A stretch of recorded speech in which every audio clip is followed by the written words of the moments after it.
Today we start with a new topic, that is the electrolysis and electrolytic cell.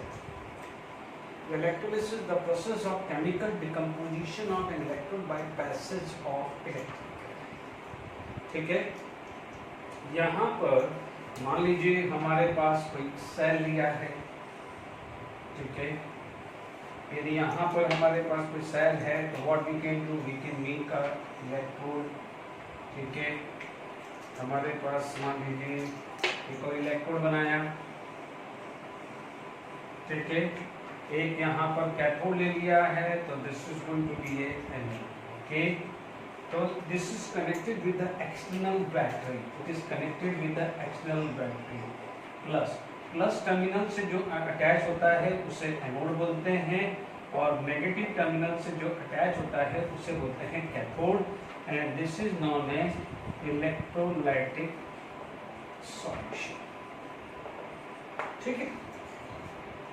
यहाँ पर जब electrolysis the process of chemical decomposition होगा, क्या है कि जो हमने इससे पहले जब हमने इलेक्ट्रोकेमिकल और इलेक्ट्रोलाइटिक सेल पे डिफरेंस देखा था, in electrochemical cell delta G less than 0, ठीक है। ई सेल क्या था, पॉजिटिव था, और वो क्या था, स्पॉन्टेनियस प्रोसेस था, स्पॉन्टेनियस प्रोसेस था, ठीक है। अब इसमें क्या है, जस्ट उल्टा हुआ है। आपने क्या लगाया है, एक एक्सटर्नल बैटरी लगाया है। ये एक्सटर्नल बैटरी यानी जो इलेक्ट्रोकेमिकल सेल पे जो 1.1 का है उसका जस्ट थोड़ा सा बड़ा होता है, वो हम पढ़ चुके हैं। इसका मतलब everything is going to be change, यानी ये क्या हो जाएगा, ग्रेटर देन 0, ये हो जाएगा negative, and this is going to be a non spontaneous. का मतलब जब भी कोई भी इलेक्ट्रोलाइटिक सेल है, हमने इलेक्ट्रोलाइटिक सेल का डायग्राम बनाया है, तो आपके पास ये तीन चीजें आएगी। डेल्टा जी शुड बी 0, क्यों, क्योंकि आप बाहर से बैटरी लगा रहे हो, this is going to be non spontaneous, and E cell क्या होता है, नेगेटिव। Is it clear? तो ये चीज का ध्यान रखना। इलेक्ट्रोलिसिस, यदि मैं इसको डिक्शनरी मीनिंग देखूं तो मीन्स क्या हुआ, यदि मैं डिक्शनरी मीनिंग देखूं तो आप बोलोगे इलेक्ट्रोलिसिस की बात करें तो लिसिस का मतलब क्या होता है, ब्रेकिंग। लिसिस का मतलब होता है breaking, and due to the flow of a current, ठीक है, due to the flow of a current breaking occur, उस प्रोसेस को आप क्या बोलते हो, इलेक्ट्रोलिसिस, ठीक है। ये ब्रीफ हमने डेफिनेशंस पढ़ी है। दिस अरेंजमेंट, जो इलेक्ट्रोलिसिस जिस अरेंजमेंट में होता है उसे बोलते हैं इलेक्ट्रोलाइटिक सेल। तो this is the electrolytic cell, यानी ये क्या है, इलेक्ट्रोलाइटिक सेल, ठीक है। यहाँ पर आ गया है, ठीक है। अब हम यहाँ पर इसमें आगे बात करते हैं, ठीक है। सबसे पहले यहाँ पर हम कंपाउंड की बात करते हैं कि इलेक्ट्रोलिसिस के प्रोडक्ट बनते क्या है, डिफरेंट इलेक्ट्रोलिसिस। तो जब डिफरेंट प्रोडक्ट इलेक्ट्रोलिसिस के बारे में हमें सुनना है या समझना है, तो कुछ कंसेप्ट हमारे दिमाग में होने चाहिए, ठीक है। आप देख लीजिए, यहाँ पर कंसेप्ट होना चाहिए। यहाँ पर ये प्लस है, तो यहाँ पर ये क्या हुआ, माइनस। Is it clear? तो आप देख लीजिए, यहाँ पर कैटायन, यदि जो कैटायन है वो प्लस होगा, और एनायन जो होगा वो क्या होगा, माइनस। माइनस कहाँ जाएगा, प्लस की तरफ, और प्लस कहाँ जाएगा, माइनस की तरफ। ये ध्यान रखना। A for anion, A for anode, C for cation, C for cathode। यानी जब भी हमारा टॉपिक आता है प्रोडक्ट ऑफ इलेक्ट्रोलिसिस, ठीक है। फैराडे लॉ इसके बाद कराऊंगा, पहले प्रोडक्ट ऑफ इलेक्ट्रोलिसिस हम डिस्कस करेंगे, ठीक है। प्रोडक्ट ऑफ इलेक्ट्रोलिसिस है तो सबसे पहले जानने की जरूरत है, एनोड पे कहाँ क्या जाएगा, एनायन जाएगा, एनायन ऑफ इलेक्ट्रोलाइट, और वहां पर अकर होगा ऑक्सीडेशन। कैथोड पे कौन जाएगा, कैटायन जाएगा, और वहां पर अकर होगा रिडक्शन, ठीक है। A for anode, A for anion, C for cathode,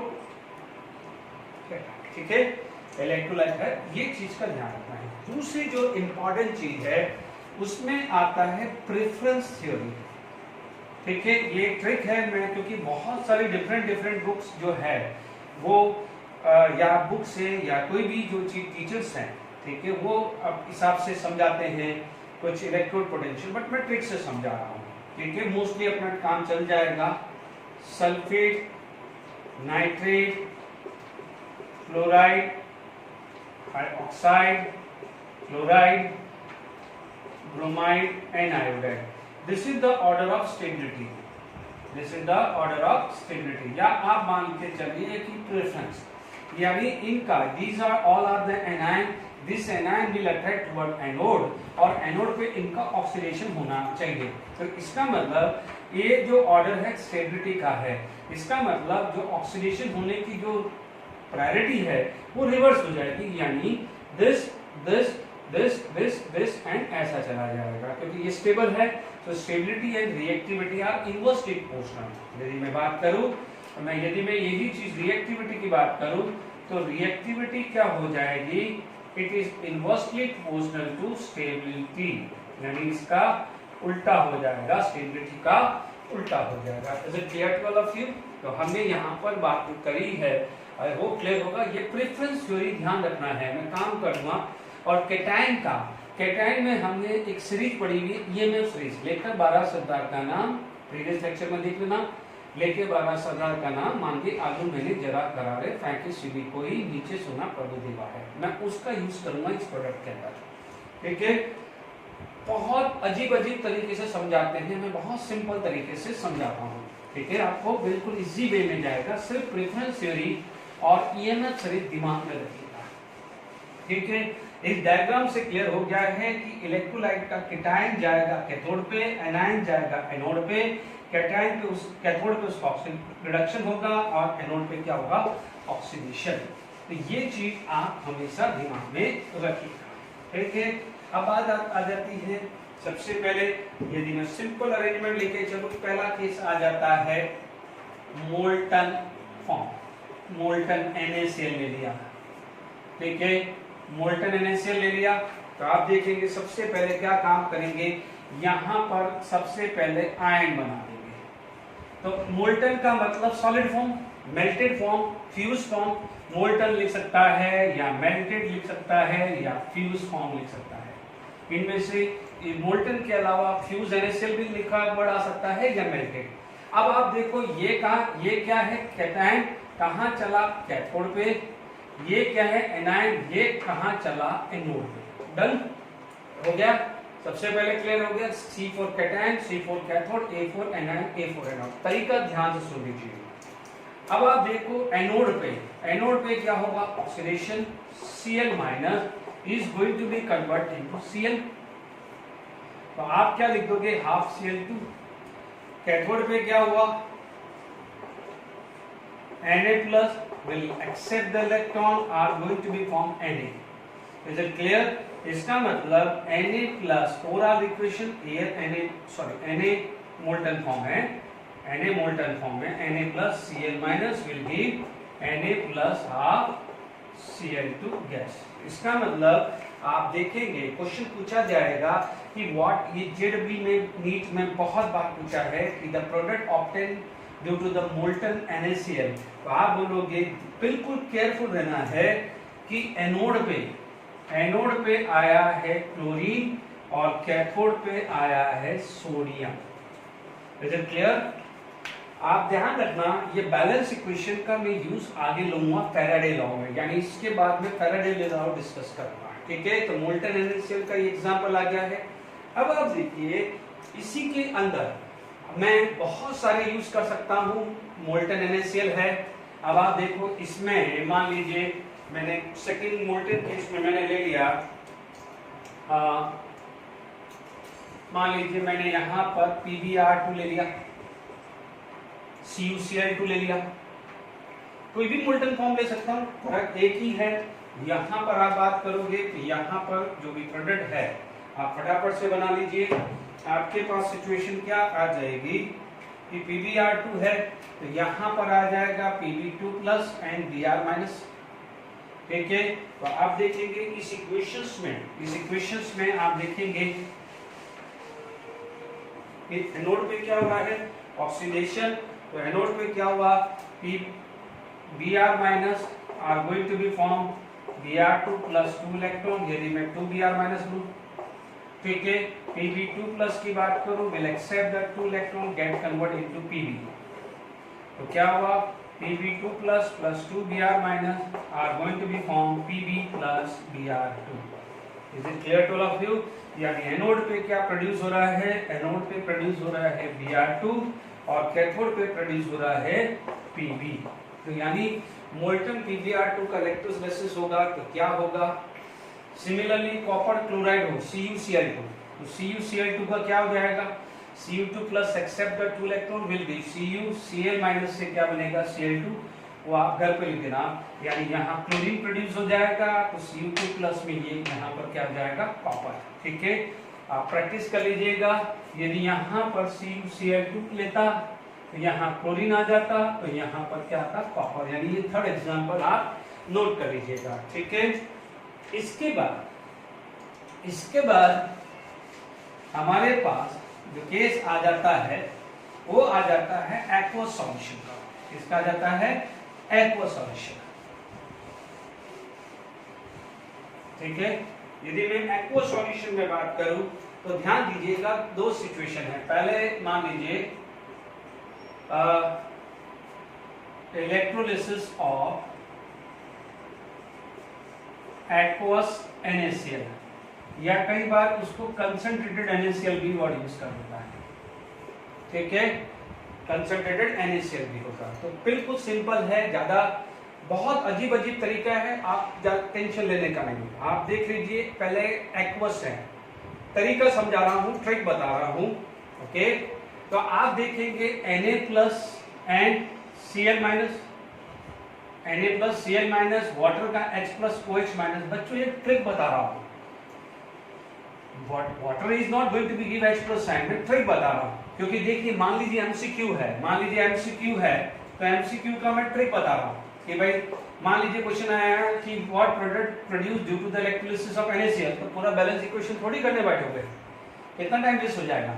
आप देख लीजिए, ये दोनों कहां चले, ये चले कहां पर, कैटायन है, चले कहां पर, कैथोड पे, और ये जो एनायन है ये कहां चले, एनोड पे। एनोड पे क्या होगा, ऑक्सीडेशन। एनोड पे क्या होगा, ऑक्सीडेशन। कैथोड पे क्या होगा, रिडक्शन। ये चला रिडक्शन करने और ये चला ऑक्सीडेशन करने। ठीक है, इन दोनों में से प्रेफरेंस थ्योरी के हिसाब से, अब पहला एग्जांपल है इसलिए टाइम लगेगा।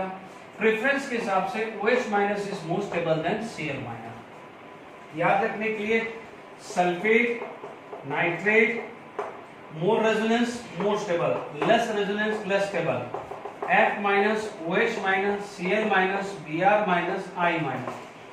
Electronegative acquire negative charge, more stable, less electronegative less negative, chlorine then oxygen then chlorine, bromine and iodine. Is it clear? तो ध्यान दीजिएगा, this is the order of preference. यानी यहां पर प्रेफरेंस थ्योरी आपकी आ गई है। अब प्रेफरेंस थ्योरी के हिसाब से आप देखेंगे तो आपको क्या दिख रहा है कि OH minus is more stable. जब OH माइनस स्टेबल है तो Cl minus is going to be oxidised, यानी फटाफट से प्रोडक्ट लिख दोगे कि chlorine is going to be obtain at anode. Is it clear? ये MCQ की ट्रिक बता रहा हूं। इन दोनों में से स्टेबल कौन है, OH स्टेबल है। तो लेस स्टेबल कौन हुआ, Cl माइनस, तो वो प्रेफर करेगा ना, तो Cl2 हुआ। अब मान लीजिए Na प्लस H प्लस, याद करिए सोडियम और हाइड्रोजन, सोडियम का ऑक्सीडेशन पोटेंशियल हाइड्रोजन से ज्यादा है। यदि ऑक्सीडेशन पोटेंशियल की बात करें तो sodium is greater than hydrogen. ठीक है, अब रिडक्शन पोटेंशियल की बात करें तो Na प्लस और H प्लस, तो किसका रिडक्शन पोटेंशियल ज्यादा होगा, उल्टा हो जाएगा कि नहीं हो जाएगा। Is it clear? तो एलिमेंट ये ऑक्सीडाइज होगा तो उसका आयन थोड़ा सा डिफिकल्ट टू रिड्यूस होगा। ये ऑक्सीडाइज होना डिफिकल्ट होगा तो उसका क्या है, आयन रिड्यूस होना इजी होगा। ध्यान दीजिए, तो अब इन दोनों में से कौन रिड्यूस होने जा रहा है, हाइड्रोजन। कौन रिड्यूस होने जा रहा है, हाइड्रोजन। हाइड्रोजन जब रिड्यूस होने जा रहा है तो आपको जो प्रोडक्ट जो मिलने वाला है वो मिल जाएगा H2। तो ये एमसीक्यू में क्लियर हो गया। ध्यान दीजिएगा, एनोड पे क्लोरीन है और कैथोड पे कौन है, हाइड्रोजन। Is it clear? ये ध्यान दीजिए, एमसीक्यू की ट्रिक है, ठीक है। या फटाफट से बोल सकते हो मेटल आयन इजीली रिड्यूस नहीं होगा, तो फिर प्रेफरेंस फिर कौन जाएगा, H+ is reduce. More negative easily oxidise नहीं होगा, तो फिर कौन ऑक्सीडाइज होगा, लेस नेगेटिव। तो less positive reduce, less negative oxidise. तो फटाफट से ट्रिक लग गई ना, less positive reduce, less positive reduce, तो लेस नेगेटिव ऑक्सीडाइज। तो बस फटाफट से ट्रिक, ये एमसीक्यू की ट्रिक है, ठीक है। नहीं तो अदरवाइज क्या है, पढ़ाने वाले पढ़ाएंगे कि इसका ऑक्सीडेशन पोटेंशियल ये है, इसका रिडक्शन पोटेंशियल ये है, ये हायर वैल्यू है, ये लेस वैल्यू है, बिकॉज ये हायर ये लेस। किसके पास इतना टाइम है, वो वैल्यू याद रखने का टाइम किसका है, एमसीक्यू में है, ट्रिक लगाओ, बात खत्म, ठीक है। अब आप देखो, सपोज यही चीज हम सब्जेक्टिव में, मान लीजिए सब्जेक्टिव में हमें ये क्वेश्चन करना हो, ठीक है, एमसीक्यू की बात खत्म। अब मान लीजिए क्वेश्चन आ गया आपका सब्जेक्टिव में, आ गया है कि right short note on the electrolysis of NaCl, aqueous NaCl, तब तो हमें पूरा समझाना पड़ेगा ना, फिर भी मैं वहां पर आप ध्यान दीजिएगा, ठीक है। ये चेक कर लीजिए कौन जा रहा है, तो आप बोलोगे एनोड पे, एनोड पे क्या क्या चांसेस है, Cl- is going to be this, ठीक है। देखो OH- नहीं होता है, water is going to be oxidise, water is going to be oxidise, क्योंकि वाटर से OH-, ध्यान दीजिए H2O give H+ and OH-, यदि 10 की पावर -7, तो वाटर इज ऑलमोस्ट अनडिसोशिएट। पर ट्रिक के लिए अपन H+ OH लिख रहे हैं, ठीक है। ये समझ लेना, यदि हम लिखते हैं कि H+ is going to be reduce, यानी आप बोलोगे water is going to be reduce. आप बोल रहे हैं कि OH is going to be oxidise, तो आप बोलोगे water is going to be oxidise. But ये ट्रिक है, एमसीक्यू ट्रिक है, तो आपको आसान होगा, इसलिए मैं समझा रहा हूं, ठीक है। अब एनोड पे है, तो आप बोलोगे एनोड पे क्या हुआ, O2- है, यानी मैं आपको थोड़ी देर के लिए हेल्प कर देता हूं। ऑक्सीडेशन होगा तो O2- O+ 2 इलेक्ट्रॉन, यदि हाफ O2 आया, is it clear, half O2 आया, तो यहां पर क्या जाता, H2 होता, एक्चुअली क्या था, H2 होता ना, तो इसका मतलब यहां पर क्या हो जाएगा, 2H+ आए, ठीक है।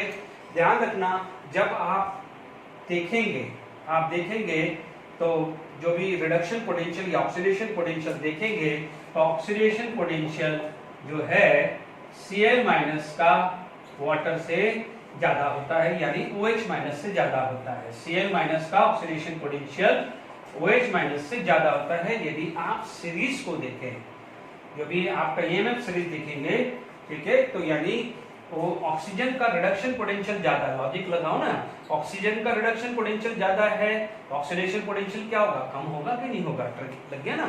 फिर भी हमने फंडा बताया है, वो देख लीजिएगा। तो इसका मतलब आप देखेंगे कि इस ये होगा ही नहीं, ये दोनों में हो सकता है ना, इसका भी ऑक्सीडेशन हो सकता है, इसका भी ऑक्सीडेशन हो सकता है, बट इसका ऑक्सीडेशन पोटेंशियल ज्यादा है, तो प्रेफर कौन करेगा, this is going to be oxidise, ठीक है। दोनों रिएक्शन लिखने की जरूरत नहीं है, ठीक है। अब आप देखिए कैथोड,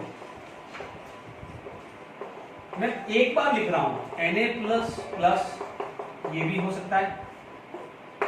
यदि ये देखें तो वाटर के लिए मैं सबसे बेस्ट तरीका है कि आप ऐसे लिख लो, याद रखने के लिए वाटर को सबसे बेस्ट तरीका है कि ट्रिक बता रहा हूं कि ऐसे लिख लो कि 2H+ एंड 2OH-, ट्रिक बता रहा हूं, ठीक है। This is going to be H+ है, तो H+ will accept the electron and are going to be form H2 and 2OH-। तो देखिए क्लियर हुआ, यानी आपका जो H2O पार्ट है उसमें this is going to be reduced, this is going to be accept this 2 electron and are going to be form H2, यानी OH- रह जाएगा। तो समझ लीजिए, जब वाटर ऑक्सीडाइज होता है, यानी वाटर ऑक्सीडाइज होता है, तो O2 बनता है और H plus by product, balance कर देना, मैंने बैलेंस नहीं किया है। और वाटर यदि रिड्यूस होता है तो H2 बनता है और OH माइनस आपका क्या आता है, बाय प्रोडक्ट। ये हमेशा ध्यान रखना है ना, बैलेंस इक्वेशन मैंने नहीं किया है, ये ध्यान रखना। आप समझ लीजिए, यहां पर ऑक्सीजन ऑक्सीडाइज होगा तो O2 बनाएगा, हाइड्रोजन रिड्यूस होगा तो H2 बनाएगा, इतना समझ लीजिए। O2 माइनस, क्योंकि anion is going to be oxidise and cation is going to be reduce. बिल्कुल सिंपल है, आराम से चीजें हैं, गड़बड़ी नहीं होनी चाहिए। मैं ये फर्स्ट टाइम लिखा रहा हूं, नहीं तो अब फिर मैं क्या करूंगा, डायरेक्ट ही लिखूंगा। अब इन दोनों में से सोडियम का ऑक्सीडेशन पोटेंशियल हायर है, तो हाइड्रोजन का ऑक्सीडेशन पोटेंशियल लेस है। देख लीजिए, सोडियम ऊपर होता है और हाइड्रोजन नीचे। तो अब इसका उल्टा, इसका ऑक्सीडेशन पोटेंशियल हायर, तो इसका रिडक्शन पोटेंशियल क्या हो जाएगा, कम। यदि इसका ऑक्सीडेशन पोटेंशियल लेस, तो इसका रिडक्शन पोटेंशियल क्या हो जाएगा, हायर हो जाएगा। इसका मतलब इक्वेशन क्या होगी, ये होगी कि नहीं होगी। Is it clear? ओके, तो अब आप देखिए, तो ये चीज समझ में आ गई कि आप क्या बोलोगे कि हुआ क्या, Cl माइनस एनोड पे ऑक्सीडाइज हुआ और हाइड्रोजन कैथोड पे क्या हुआ, रिड्यूस हुआ। Is it clear? अब आप देख लीजिए, ये 2 इलेक्ट्रॉन है, यदि मुझे इसको 2 टाइम करना है, तो आप देख लीजिए, ये 2 से 2 कैंसिल, तो आपके पास आ जाएगा 2Cl minus plus 2H2O will be H2 plus Cl2 plus 2OH minus. ठीक है, यहां तक क्लियर हो गया। अब सुनिए, यहां पर हाइड्रोजन कहां प्रोड्यूस हुई, हाइड्रोजन कहां प्रोड्यूस हुआ है, देख लीजिए, हाइड्रोजन प्रोड्यूस हुआ है कैथोड पे, और क्लोरीन कहां प्रोड्यूस हुआ है, एनोड पे। ठीक है, OH है, OH की वजह से pH क्या हो जाएगा, इस सॉल्यूशन का बढ़ जाएगा। यानी कई बार क्वेश्चन आ सकता है कि electrolysis of aqueous NaCl the pH remain constant, pH increases, pH decreases. तो आप बोलोगे pH is going to be increases, क्योंकि यहाँ पर बच कौन सा रहा है, OH माइनस H प्लस। यदि यहाँ H प्लस बचता तो वहां पर pH डिक्रीज हो जाता। अब आप देखो, यहाँ OH minus Na plus, OH minus और Na plus combined with OH minus, क्योंकि यहाँ पर बच क्या रहा है, Na प्लस बच रहा है यहाँ से, क्योंकि हाइड्रोजन जा चुका है, Cl जा चुका है, तो आपको मिल क्या रहा है, NaO plus OH minus NaOH। तो ध्यान दीजिए, 11th स्टैंडर्ड में हमने ये पढ़ा था कि this method is also used for the production of NaOH, production of hydrogen, production of chlorine. यानी ये चीज आप एप्लीकेशन ऑफ इलेक्ट्रोलिसिस में भी डाल सकते हैं कि एप्लीकेशन ऑफ इलेक्ट्रोलिसिस कहां आ रही है, production of NaOH, production of chlorine, production of hydrogen. क्यों? क्योंकि क्या करेंगे आप, जब भी आप बनाएंगे तो आप एनोड और कैथोड के अंदर एक सेक्शन बना देंगे, यहाँ हाइड्रोजन रहेगी तो यहाँ क्लोरीन होगी। ठीक है, तो ये दोनों मिक्स नहीं हो पाए। तो I hope electrolysis of aqueous NaCl, या जिसको अपन कंसंट्रेटेड NaCl बोलते हैं, वो अब क्लियर हो गया होगा। ठीक है, अब आप देखेंगे नेक्स्ट जो चीज आ जाती है, कई बार आपको एक वर्ड लिख देता है डाइल्यूट NaCl, है ना, क्या बोल देता है, डाइल्यूट NaCl। तो डाइल्यूट NaCl का मतलब क्या होता है, नाम से ही समझ में आ रहा है डाइल्यूट। डाइल्यूट का मतलब amount of water is very very high. ठीक है, amount of water is very very high. यहां पर आ जाएगा इलेक्ट्रोलिसिस ऑफ डाइल्यूट NaCl। तो जब डाइल्यूट NaCl है तो आप क्या बोलोगे, वाटर क्या है, high, amount of water is very very high. तो इसका मतलब वाटर के 2 पार्ट है, H plus and OH minus. तो आपसे यदि सिंपल एमसीक्यू क्वेश्चन आ गया, क्योंकि amount of Na plus and Cl minus, ये तो वेरी वेरी लेस है, क्योंकि डाइल्यूट है, इसका मतलब डोमिनेटेड पार्ट ये हुआ। ठीक है, आप समझ लीजिए, वाटर के अंदर शुगर डाला, दोनों का वाटर की क्वांटिटी और शुगर में बहुत ज्यादा फर्क नहीं है, तो टेस्ट क्या हो जाएगा, कुछ न कुछ स्वीट होगा। But you can imagine if the amount of water is very very high, तो जो टेस्ट है it is similar to the taste of water. तो इसका मतलब जब भी डाइल्यूट आएगा, वहां पर वाटर आएगा। यदि एमसीक्यू क्वेश्चन है तो सीधा लिख दो हाइड्रोजन का रिडक्शन यानी H2 और ऑक्सीजन का ऑक्सीडेशन यानी O2। ये कहां चला? एनोड पे, और ये कहां चला? कैथोड पे। कैथोड पे क्या हुआ? H+ is going to be reduced and O2 is going to be oxidized. Is it clear? MCQ हुआ electrolysis of dilute NaCl will give H2 and O2. O2 आया एनोड पे और H2 आया cathode पे। बिल्कुल सिंपल है, MCQ खत्म। अब मान लीजिए यही क्वेश्चन बोर्ड में आया और सब्जेक्ट ही पूछा, कोई दिक्कत नहीं। आपने क्या बोला? Water dominated. तो अभी अपन ने जस्ट यहां पढ़ा था कि वाटर का ही ऑक्सीडेशन होगा और वाटर का ही क्या होगा? रिडक्शन। तो आप देखेंगे कि एनोड पे क्या हुआ?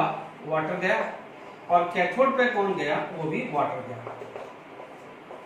ठीक है, एनोड पे क्या गया? वाटर, और कैथोड पे कौन गया? वाटर। ठीक है, एनोड पे क्या हो रहा है? H2O। देखो हाइड कर देना थोड़ी देर, जैसे ही आप जब तक कॉन्फिडेंस नहीं आए ये हाइड कर दो।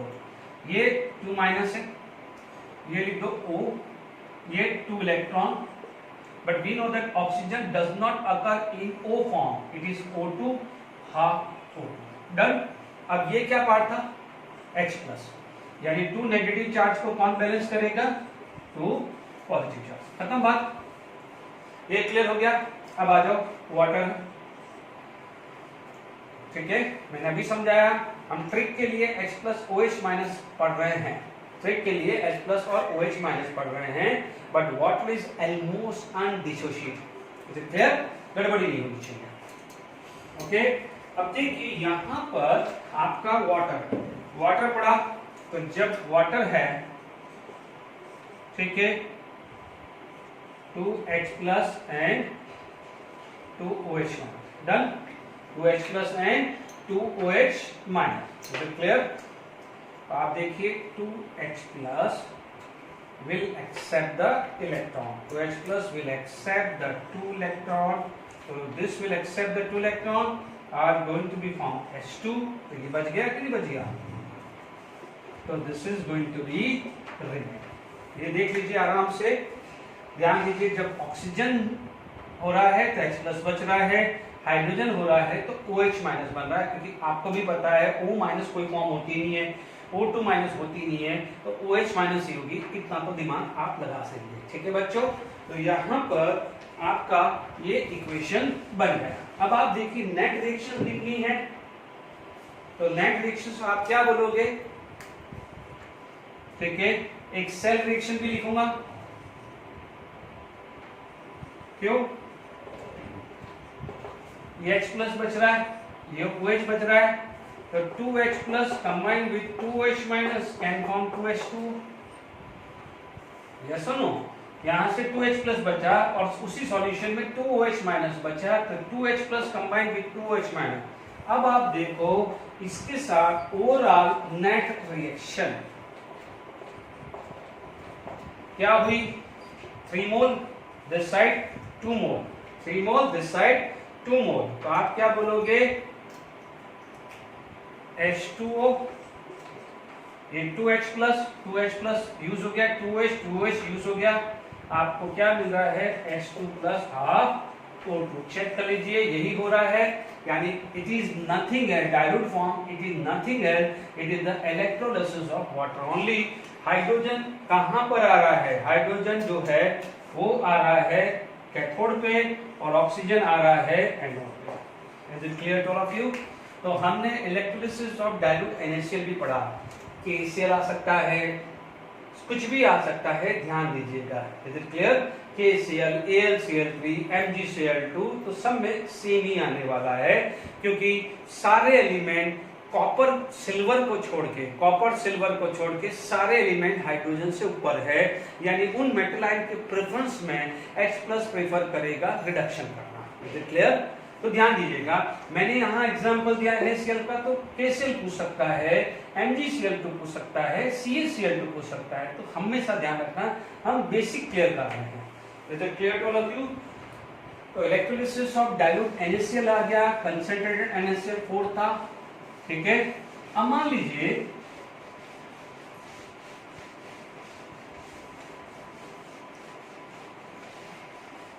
हमारे पास नेक्स्ट यदि हम मान लीजिए कोई भी सोडियम सल्फेट लेते हैं,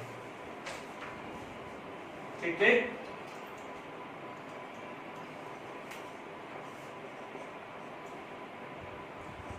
मान लीजिए एक्वस Na2SO4 लेते हैं, ठीक है। वंस अगेन आप क्या बोलोगे, एक्वस NaCl है, Na2SO4 है, तो आप बोलोगे Na+H+, क्योंकि एक्वस का मतलब H+ लिख देना, sulphate ion and OH minus, ठीक है। इन दोनों में से आप देखोगे H+ से H2 बन जाएगा और OH माइनस से क्या बनेगा, O2, क्योंकि sulphate is more stable then OH minus. Preference theory पढ़ी ना, sulphate is more stable then OH minus. तो एमसीक्यू खत्म, एमसीक्यू खत्म, यानी एनोड पे O2 और कैथोड पे क्या हो जाएगा, H2। Is it clear to all of you? Anode पे क्या हो जाएगा, O2 और कैथोड पे क्या होगा, H2। अब आप देखिए, अभी जो भी हमारे पास रिएक्शन थी, यदि ये चीज है तो सेम एनोड पे मैं फटाफट से लिख देता हूं H2O, यानी इससे पहले वाली जो डाइल्यूट थी ना भाई, हाइड्रोजन का वाटर का ही रिडक्शन, वाटर का ही ऑक्सीडेशन। हमने पढ़ा था half O2 plus 2 electron can give 2H+ ion, और कैथोड पे क्या था, 2H2O plus 2 electron can give H2 plus 2 OH minus. तो फाइनली एंड सेल रिएक्शन, क्योंकि मैं ये बार बार लिखा रहा हूं, बोर्ड में पूछ सकता है, 2OH minus can give 2H2O। Is it clear? तो नेट रिएक्शंस क्या आई थी कि H2O can give H2 plus half, यानी जो इससे पहला था पूरा का पूरा वही रिपीट हुआ है, देख लीजिए। Is it clear? चलिए अब हम आगे बात करते हैं नेक्स्ट एग्जांपल। नेक्स्ट एग्जांपल हम लोग पढ़ रहे हैं electrolysis of molten copper sulphate, ठीक है। ध्यान दीजिए, सबसे पहले देखा करो कि मोल्टन है या एक्वस है या डाइल्यूट फॉर्म है, ठीक है। आपके पास आया है मोल्टन फॉर्म, यानी कोई भी वाटर नहीं है, simple Cu2 plus and sulphate, ठीक है। आप बोलोगे एनोड पे क्या होगा, sulphate, sulphate is going to be oxidised. याद करिए मार्शल एसिड का हमने preparation of hydrogen peroxide पढ़ा हुआ था 11th स्टैंडर्ड पे, मार्शल एसिड से, यानी H2H2O8, ठीक है, उसमें वहां पर हम पढ़ चुके हैं। तो sulphate is going to be form this one after losing this electron, ठीक है, ये 2 सल्फेट आएगा। Is it clear? तो एनोड पे सल्फेट का ऑक्सीडेशन होगा, और कैथोड पे यदि मैं बात करूं तो कैथोड पे तो सिंपल है, Cu2 plus will accept the 2 electron and get converted into Cu। Is it clear? यानी कैथोड पे कॉपर डिपॉजिट होगा एंड एनोड पे H2OH2 माइनस और H+ यदि आप डाल दोगे तो this going to be form Marshall acid. Is it going to be form Marshall acid. यदि किसी को याद नहीं आ रहा है तो एक दिन देख लीजिए, this is the structure of sulphate ion, ठीक है। If it is going to be lose the electron, if it is going to be lose the electron, it is going to be form like this, ये minus charge और ये अपना electron lose करेगा। Is it clear? यदि यहाँ पर ये 2 मोल है, ये 2 मोल है, ये 2 मोल हुआ, तो this is going to be combined. क्या होगा जब ये कंबाइन होगा, तो this is the free radical, तो यहाँ पर फ्री रेडिकल हुआ, ये माइनस चार्ज, ये चार्ज। Is it clear? तो जब ये फ्री रेडिकल आया तो this is going to be joint, ये क्या बन जाएगा देख लीजिए, H2OH2 minus. Is it clear? और यदि H+ आयन आएगा तो it is going to be form Marshall acid. तो अब ध्यान रखिए कि सल्फेट कैसे ऑक्सीडाइज होता है वो अब हमने क्लियर कर दिया है। तो मोल्टन कॉपर सल्फेट, यदि यहाँ सोडियम सल्फेट आता तो यहाँ Na आ जाता, बाकी यहाँ तो क्लियर हो जाता, ठीक है। अब हमारे पास यहाँ पर नेक्स्ट जो कंडीशन आ जाती है, ठीक है, इसी कॉपर सल्फेट को यदि मैंने एक्वस फॉर्म ले लिया, तो जैसे अभी अपन ने Na2SO4 का पढ़ा था, ठीक है, वैसे ही कुछ हम कर सकते हैं। Clear to all of you? तो अब आप देखिए यही हम बात कर रहे हैं electrolysis of aqueous copper sulphate in inert electrode, यानी इलेक्ट्रोड इनर्ट है, इनर्ट इलेक्ट्रोड है, इसका मतलब it is not going to be actively participate. तो एक्वस फॉर्म है तो एज यूजुअल आप क्या बोलोगे, कॉपर से पहले कॉपर सल्फेट आयन, ठीक है, जैसे भी Na2SO4 का तो H+ एंड OH-। दोनों में फर्क क्या आएगा, ध्यान से सुनिएगा। नो डाउट आप बात करते हैं एनोड पे तो सल्फेट और OH- में सल्फेट स्टेबल है तो OH- लेस स्टेबल है, तो ये बन जाएगा O2। इसकी बैलेंस इक्वेशन लिखी H2O है ना, ऑक्सीडेशन हो रहा है तो half O2 + 2 electron and 2 H+ है।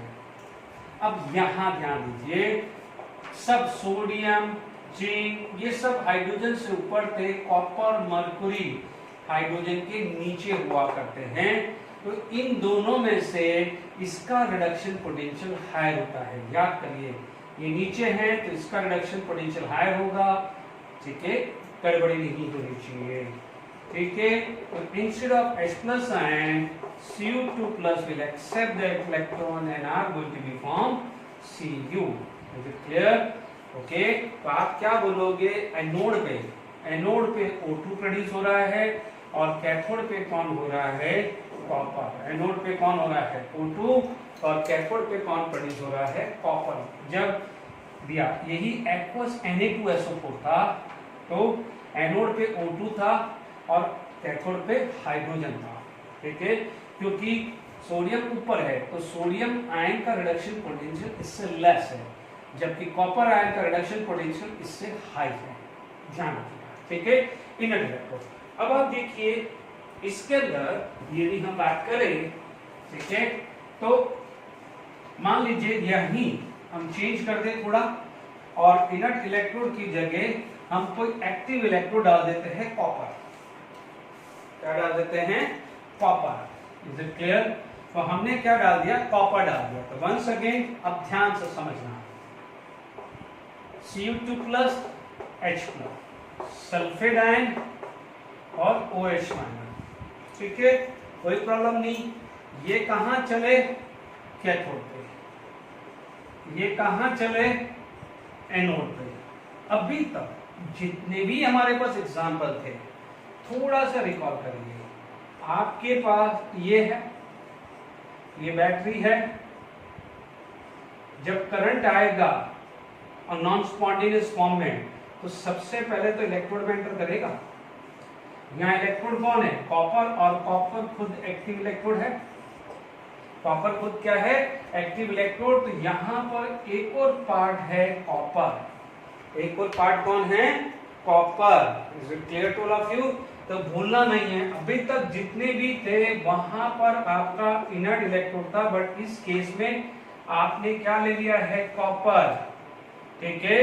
तो यानी आप ध्यान से सुन लीजिएगा, यहां एनोड पे copper is going to be oxidise, क्योंकि देखिए करंट तो इसमें पहले फ्लो हो गया है, सॉल्यूशन में तो बाद में आएगा। तो जब यहां से ऑक्सीडाइज होगा तो ये इक्वेशंस बनी हैं। कैथोड पे क्या हुआ, इन दोनों में से एक्सेप्टेंस होगा, तो Cu2+ will accept the 2 electron are going to be form C। Cu2+ will accept, है ना, are going to be form Cu। तो आपके पास क्या हुआ, ये एनोड पे बात करूं तो मेरा Cu2 प्रोड्यूस हुआ, कैथोड पे बात करूं तो मेरे पास क्या हुआ, Cu हुआ। इसका मतलब ये Cu anode gate convert into Cu cathode हुआ। देख लीजिए, Cu से Cu2+ आयन बना और Cu2+ आयन ऑलरेडी सॉल्यूशन में था, एंड ये और ये मिक्स होके ये Cu कहां बना, कैथोड पे डिपॉजिट हो गया कि नहीं हो गया। यानी यहां से धीरे धीरे Cu कम हुआ, यहां से धीरे धीरे Cu कम हुआ, और यहां पर Cu जो सॉल्यूशन के अंदर था और ये वाला यहां पर क्या हो गया है, डिपॉजिट हो गया है। Is it clear to all of you? अब आप इस मेथड को देख के क्लियर हो गया ना, देख लीजिए Cu2 प्लस था तो Cu2 plus H plus, sulphate था तो वाटर का OH माइनस, बट यहाँ पर कॉपर इलेक्ट्रोड लिया है तो एनोड पे कॉपर आ गया है, that's why it is going to be active electrode. तो जैसे करंट आएगा तो instead of this two, this is preferred to get oxidized and Cu2 plus will enter into the solution. Already Cu2 plus is present, plus this Cu2 plus will accept the electron and deposit it at this electrode. ठीक है, इसी तरह का ZnSO4 होता तो आप बात कर सकते थे। ठीक है, अब यहाँ ध्यान दीजिए, ये जो चीज है ये आप जब मेटलर्जी में पढ़ोगे तो एक बहुत अच्छी चीज आ रही है। मान लीजिए इसी में ये समझ में आ गया, नोट कर लिया। तो यदि मान लीजिए मैं यहाँ पर इसी चीज को मैं एक एप्लीकेशन बनाऊं, एप्लीकेशन, तो मान लीजिए ये कॉपर को मैं इम्प्योर ले लूं और इस कॉपर को मैं प्योर ले लूं, तो क्या ये मेरा इम्प्योर कॉपर का या इम्प्योर जिंक का प्योरिफिकेशन के काम नहीं आएगा? Is it clear to all of you? This is one of the JEE mains question. ये JEE main क्वेश्चन आया हुआ है कि to purify the copper, तो एनोड और कैथोड, यानी क्वेश्चन क्या था कि उसमें ये पूछा गया था कि एनोड और कैथोड में, जैसे मान लीजिए यहाँ impure, pure, impure, impure, pure, pure, pure, impure, ठीक है, 4 ऑप्शन थे। तो ठीक है, आपको इम्प्योर कहाँ बनाना है? इम्प्योर कहाँ बनाना है? एनोड पे, और प्योर क्या बनाना है? कैथोड पे। तो ये अरेंजमेंट गाइड था। This is JEE mains question, check कर लेना, प्रीवियस ईयर के क्वेश्चन बैंक में होगा। अब चीजों को समझो, ये तो मैंने समझा दिया, अब इसके एप्लीकेशन समझो। ठीक है, यदि आप इस एप्लीकेशंस को यदि समझते हैं, देखिए, ठीक है, ये तो चलो कॉपर सल्फेट का गया था, मैं यहाँ पर इस एप्लीकेशंस को डिस्कस कर रहा हूँ, क्योंकि साथ के साथ ही कर लूँ तो मेटलर्जी में वापस लूंगा इस चीज को बच्चे। ठीक है, मेटलर्जी में वापस आएगा। तो देखिए यहाँ पर इसका एप्लीकेशंस करें तो एप्लीकेशन किसके काम आ रही है? प्योरिफिकेशंस ऑफ मेटल के काम आ रही है। ठीक है, इलेक्ट्रोलिसिस की एप्लीकेशन कहाँ आ रही है? तो आप देख लीजिए यहाँ पर आपके पास ये आ गया अरेंजमेंट,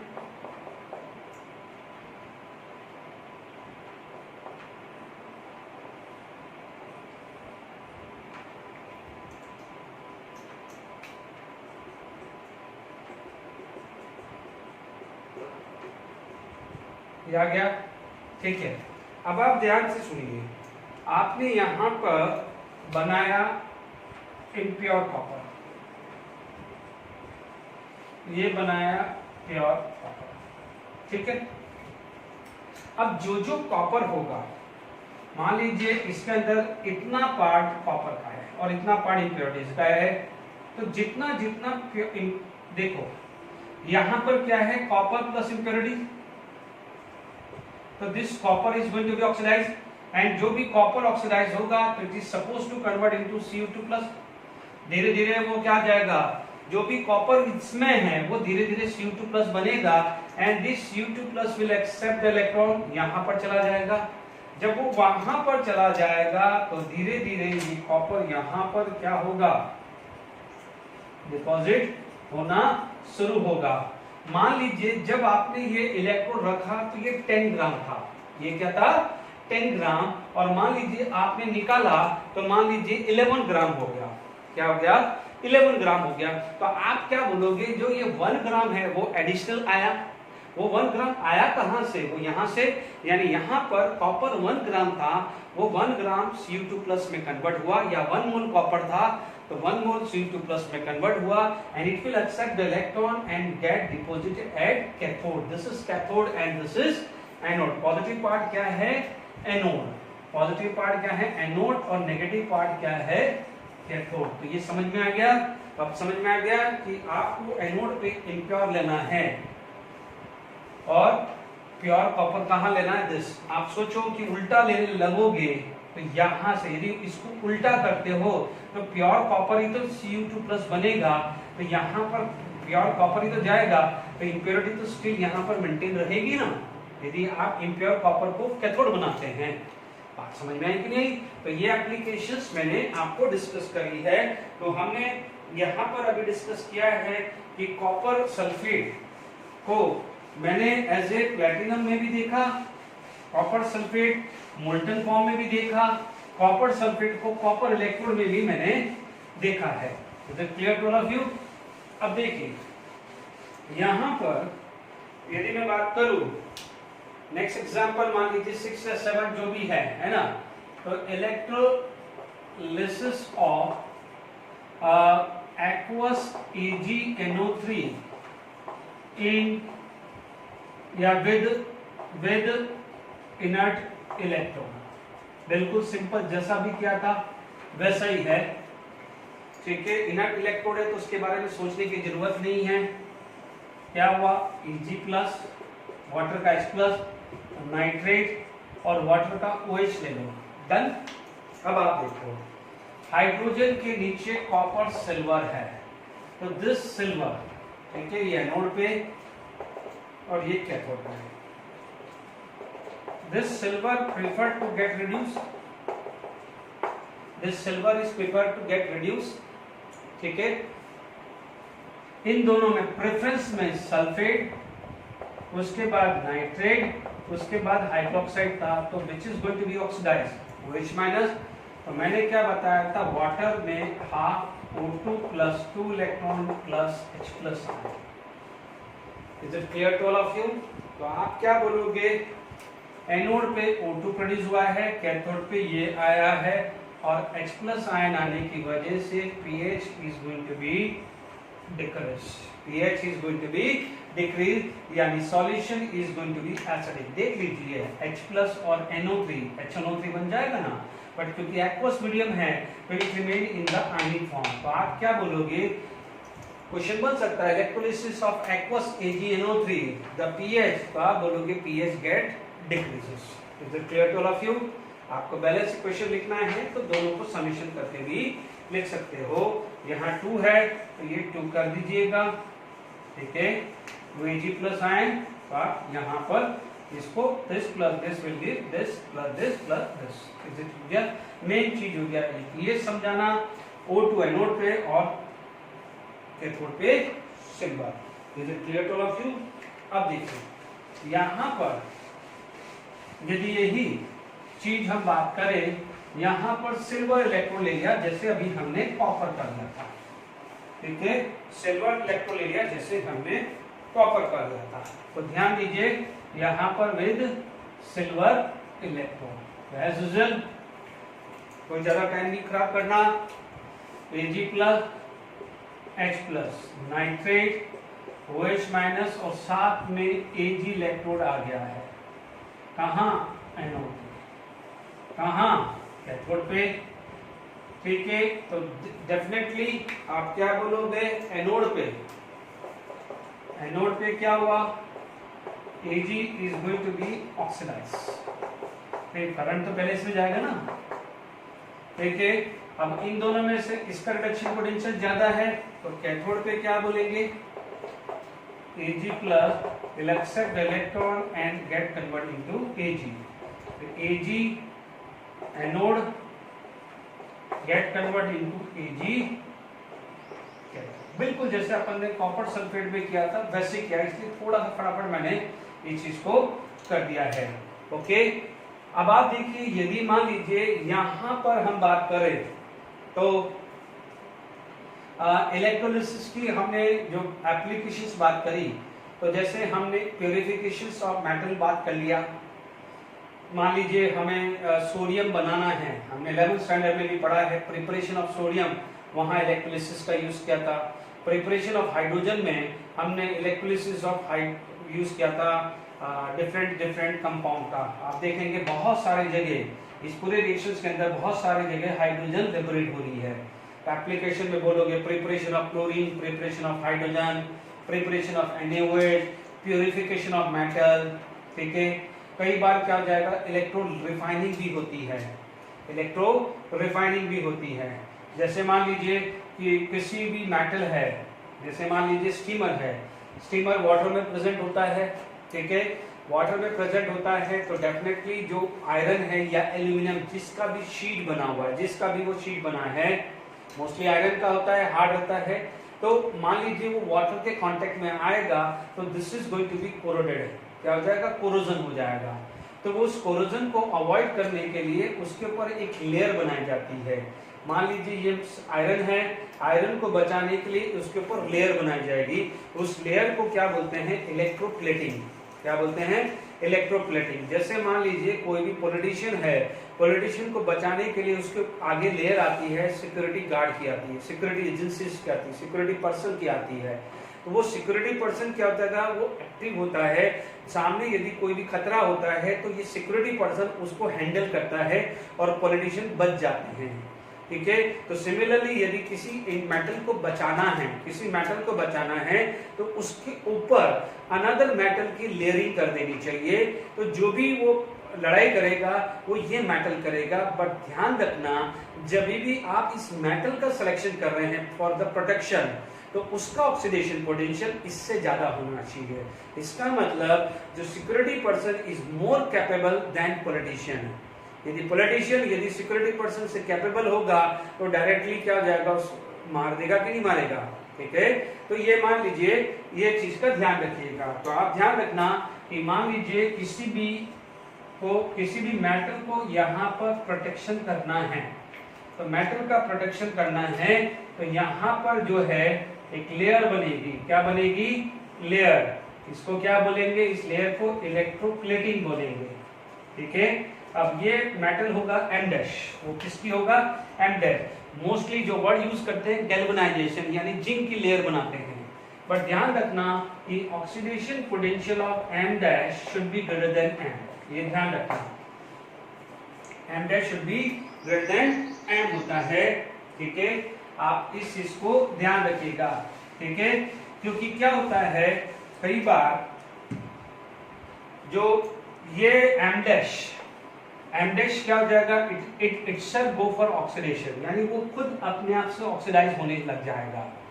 ठीक है, तो इसका मतलब क्या हो जाएगा, it can act as a sacrifice. इसको कई बार बोलते हैं सैक्रिफाइस एनोड, क्योंकि एनोड पे ऑक्सीडेशन होता है ना, एनोड पे ऑक्सीडेशन, यानी ये क्या बन जाएगा, एनोड। ये पार्ट क्या बन जाएगा, एनोड। तो कई बार जो उस लेयर को एज इलेक्ट्रोड यदि बोलते हैं तो can consider as a sacrificial anode. क्या बोलते हैं, सैक्रिफाइसल एनोड, सैक्रिफाइसल एनोड।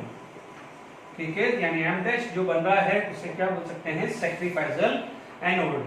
अभी जस्ट थोड़ी देर पहले एक टर्म मुझे याद आया, तो मैं जरा उसको भी बता देता हूं।